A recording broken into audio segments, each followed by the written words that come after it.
I got so much motherfucking design on right now. Break it down, bring it back, make it clap. I got 3 old thoughts, new guap.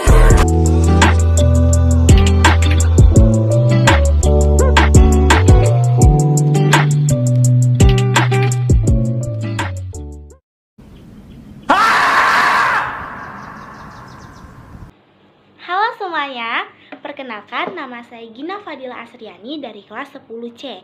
Di sini saya akan memaparkan tentang biografi tokoh idola saya dalam bentuk infografis. Omong-omong, idola saya tuh merupakan aktivis hak asasi manusia loh, namanya Malcolm X. Untuk lebih lengkapnya, saksikan video saya. Guys, ini dia hasil dari biografi yang saya buat melalui bentuk infografis. Lalu langsung saja kita mengetahui lebih dalam tentang Malcolm X. Malcolm X sendiri memiliki nama asli Malcolm Little. Akan tetapi setelah ia memutuskan untuk menjadi mualaf, ia mengganti namanya menjadi El-Hajj Malik El-Sabas. Beliau lahir pada 19 Mei 1925 di Omaha, Nebraska, Amerika. Lalu wafat pada 21 Februari 1965 karena dibunuh pada saat memberikan ceramah di Harlem. Seorang Malcolm X sendiri merupakan aktivis hak asasi manusia yang membela orang-orang berkulit hitam. Malcolm X adalah seorang putra yang lahir dari pasangan bernama Earl Little dan Louis Norton Little. Pada tahun 1958, ia memutuskan untuk menikahi seorang wanita bernama Betty Sanders. Lalu dari pernikahan itu, mereka dikaruniai 6 orang anak yang bernama Atala Sabas, Kubila Sabas, Ilyas Sabas, Gamila Lulumba Sabas, Malika Sabas, dan anak terakhir mereka, Malak Sabas. Seorang Malcolm X hanya menempuh pendidikan sampai bangku sekolah menengah atas. Hal ini dikarenakan ketika usia 15 tahun, ia menyadari bahwa dirinya ini membenci pendidikan formal. Akan tetapi, setelah berhenti di pendidikan formal, Malcolm X sendiri berfokus pada pendidikan informal.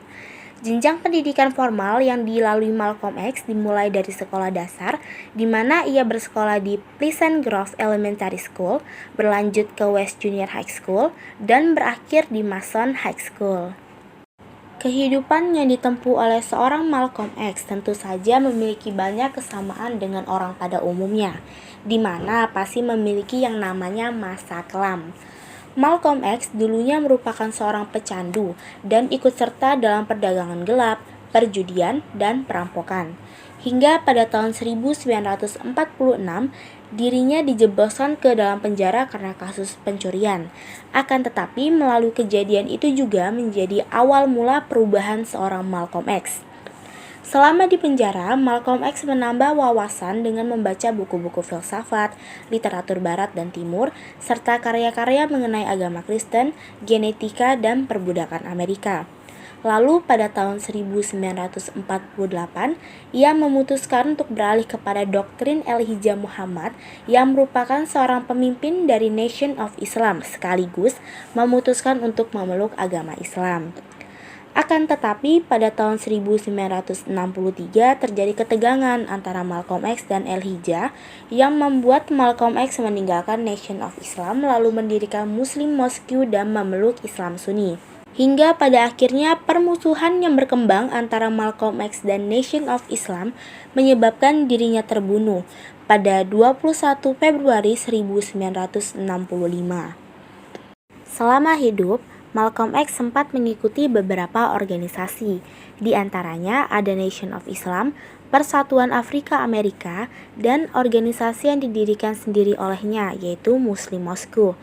Lalu ada beberapa gerakan politik yang pernah diikuti oleh dirinya.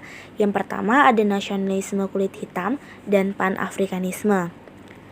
Terakhir, ada keteladanan yang saya contoh dari seorang Malcolm X. Yang pertama ada kegigihannya dalam membela orang-orang yang tertindas. Lalu bagaimana cara beliau bangkit dari masa kelamnya dan keuletan beliau dalam menyuarakan kebenaran.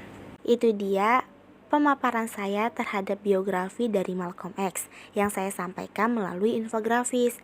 Nah, sekali lagi nih saya tampilkan nih infografisnya. Semoga kalian semua suka dan memahami serta dapat meneladani sifat-sifat dari Malcolm X. Oke guys, itu dia biografi tentang Malcolm X yang bisa saya sampaikan. Semoga kita bisa ambil hikmah dan keteladanan dari beliau.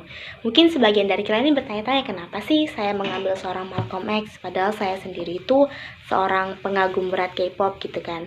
Jadi ada beberapa alasan. Yang pertama, karena beliau seorang aktivis manusia yang membela orang-orang kulit hitam, dimana seperti yang kita tahu nih, orang-orang kulit hitam pada tahun itu sangat ditindas. Selanjutnya, saya terkesan terhadap beliau yang memutuskan untuk menjadi mualaf dalam pencarian jati diri. Dan alasan terakhir, saya tertarik sekaligus miris pada saat beliau dibunuh saat menyampaikan ceramahnya. Nah, dari alasan-alasan tadi, jadi saya memutuskan untuk mengambil Malcolm X sebagai tokoh dalam tugas biografi ini. Oke, sekian dari saya. Terima kasih sudah menonton dan bye-bye.